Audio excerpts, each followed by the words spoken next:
Not including its tablet uses, Samsung's proprietary PLS technology was used just once before on the Samsung SyncMaster S27A850D. However, that monitor was geared towards professionals, but now Samsung has finally given us consumers a monitor that uses the panel tech as well. Hi, I'm Eric Franklin, and today I'll be taking a first look at the Samsung SyncMaster S27B970. The 970 takes a few design cues from the Apple Thunderbolt display with a minimalist design, a fairly thin panel, screen tilt, and actually goes a bit further with screen height adjustment, something the Apple monitor doesn't have. It's quite pretty looking with this nice striking chrome neck and this kind of flying saucer looking footstand that gives it kind of a retro sci-fi vibe.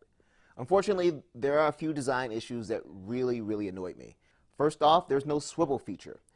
Now, the Thunderbolt monitor didn't have swivel either, but at least you could easily slide it around. But with the rubber on the bottom here, it's really hard to slide it. Second, the DisplayPort input is embedded too far into the footstand.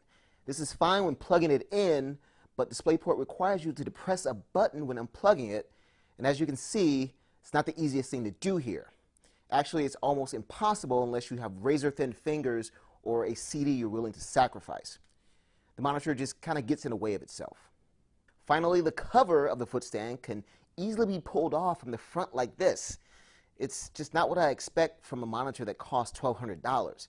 Now, this is a pre-production model, so there's still a chance that some of this will change before release, so I'm still holding out hope that I'll see some improvements by the time the actual release version comes in. Other than those annoyances, I really don't have any complaints so far.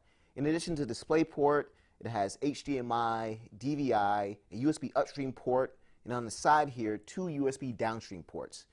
The OSD is here on the bottom of the neck and glows all blue LED.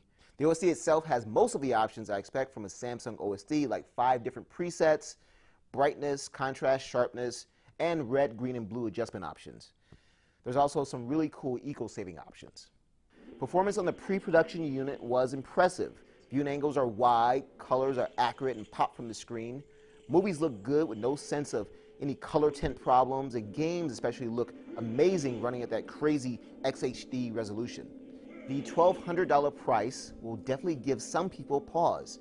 Last year, Samsung released the T27A950, and while that monitor's performance wasn't as impressive, it included Samsung's Smart Hub, which provides streaming video, games, and apps, including Netflix, Hulu, Facebook, and Twitter.